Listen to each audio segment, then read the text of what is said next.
Chapter 20, Mushroom Kanji. The breeze was damp. So much cooler than the climate she came from, she couldn't seem to get used to the feeling of it on her skin. The sun was less intense here, though. Even indoors, she could tell. She could take slightly longer walks than normal, and that made her happy. She thought back over the adventures she'd had these past months. Before, she'd spent all her time in her residence, being worshipped. She was accustomed by now to people venerating her, but it could get boring. She'd been prepared to hand over the position to anyone who wanted it, yet her own existence prevented any chance of that happening. Shrine Maiden, they called her, and had for so long that she no longer remembered her own name. If she abdicated her seat now, she wouldn't even know what to call herself. And now, it was all finally coming to an end. This languid stretch of time had been the last postponement. Her room was darkened by an array of curtains. There was a rustle of cloth in the dimness. She wondered for a second what it was, but then she saw a girl peeking out at her. Her name was Jazgal. It meant flower of spring. The girl, born without a voice, had been brought to her about a year before. Perhaps it would have been uncouth to ask by what path she had come to be with the Shrine Maiden. She was quite pretty in her own way, but her long limbs betrayed malnutrition. She couldn't read or write, but she could hear, and she understood what was said to her. As for the lack of accomplishments, that was in fact just what the Shrine Maiden had needed. The Shrine Maiden beckoned to Jazgal, who came to her happily. There were no visitors today. For some days now the Shrine Maiden had been sick in bed, unable to entertain Jazgal. Now she felt she had to make up for it. She smiled at Jazgal as the girl approached her. She slid off the bed and brought her a few items from one side of the room. They included some pigment. The Shrine Maiden dipped her finger in the red stuff and daubed it on Jazgal's forehead, fringing the tattoo on her face to emphasize it.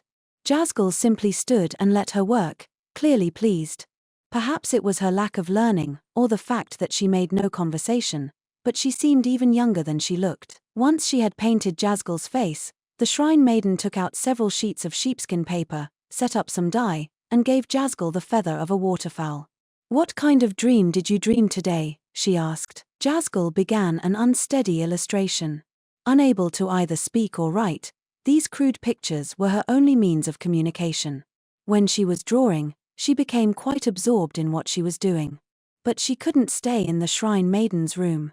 Indeed, it would soon be time to eat. "Go back to your room," the Shrine Maiden said, collecting the paper and dye and giving them to Jazgal.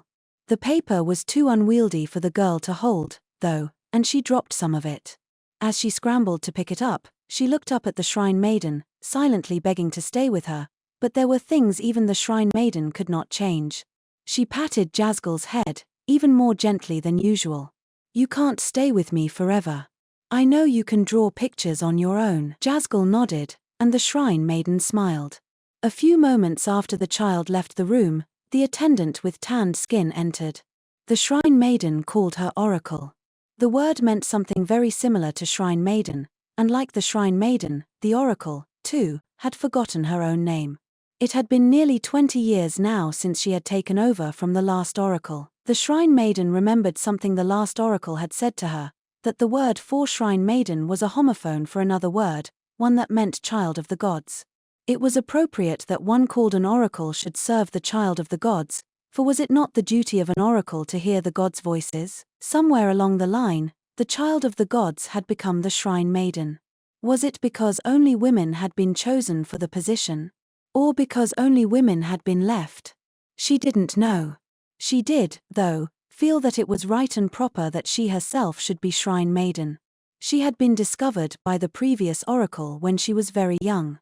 Indeed, she had lived in the Shrine Maiden's palace since before she could remember. She'd been told she was special. Her white hair and white skin and red eyes. The lack of color in her body, they said, enabled her to hear the gods' voices more clearly. Her every movement came to be taken as prophecy, read and interpreted by the oracle. Everyone knew that the prognostications of a pale Shrine Maiden would come true.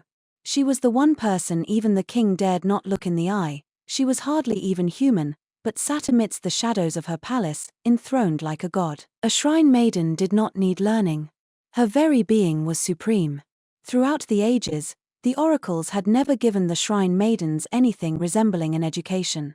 Yet that was what the previous oracle had done for this shrine maiden. Perhaps she'd just been a little different. She'd taught the shrine maiden to read and write, given her letters, none of which changed the fact that the shrine maiden knew nothing of the wider world. She knew the shrine maiden could no longer occupy her office once she began menstruating, but what she did not know was what would happen to her after she had been dethroned. Unable to imagine what fate might await her, she turned 10, then 15. Menses arrived at a different moment from person to person, and she had heard that there had been shrine maidens in the past to whom it never came. So she didn't question her own lack of menstruation, but simply continued as shrine maiden. Yet she couldn't help noticing that there were other things about her body that set her apart. For one thing, she didn't develop as women did. Her chest never grew, though her arms and legs kept getting longer. Even someone as sheltered as she was knew about the differences between men and women. When she asked the oracle, she was told, "You are special." After that, though, she found she was given new and unfamiliar foods to eat. Her chest began to swell, but still her blood never came. The months and years passed with her still ignorant, still not comprehending. Her fame as shrine maiden increased, and so did the number of those who sought her auguries. She was told that while divining, she could do whatever she wished but must not speak. The oracle would say everything on her behalf. The oracle who had told her all this, done all this for her, finally met her end when the shrine maiden was 20 years old.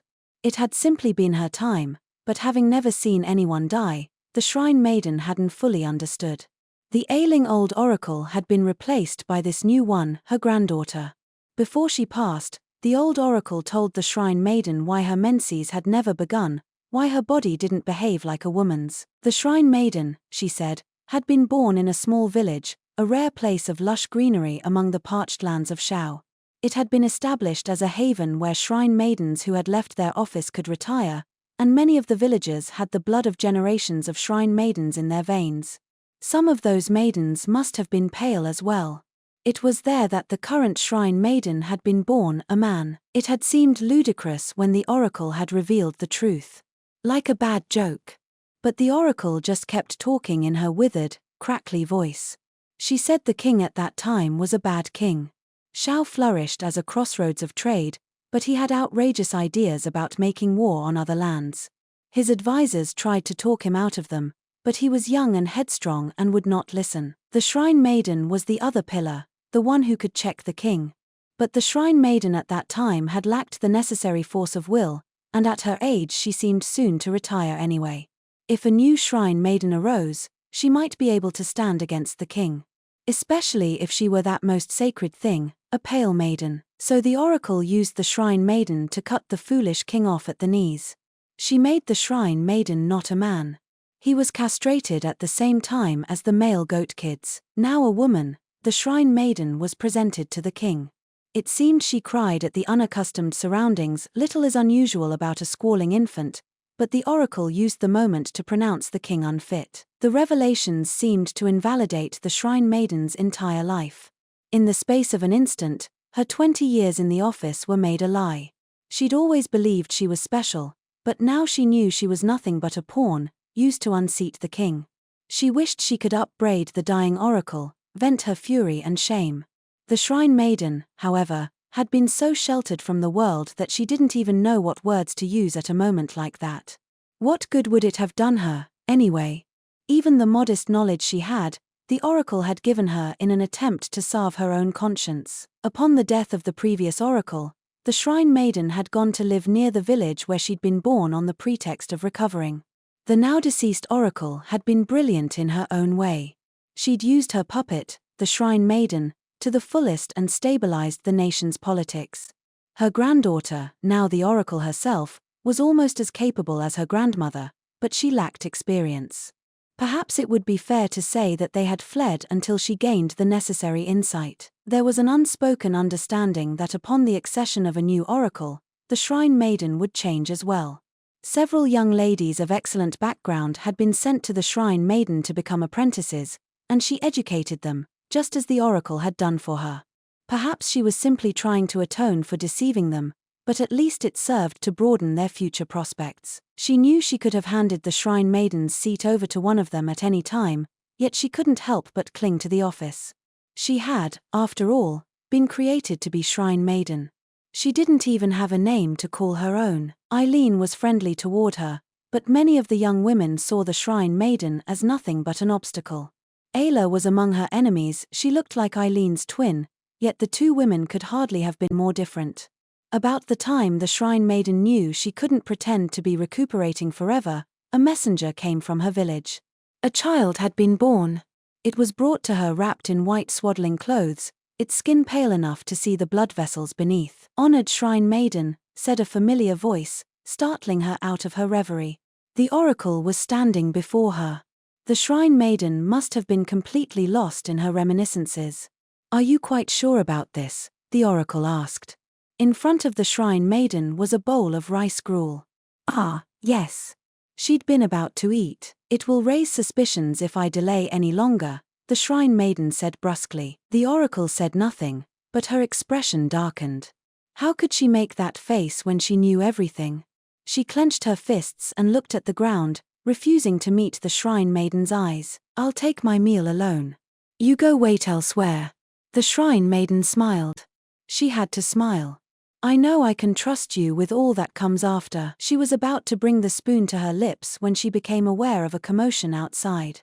Frowning, she and the oracle looked at each other, and then the door burst open. "Please excuse me," cried a diminutive woman in the Li language. Quite a request for someone bursting into a dignitary's room.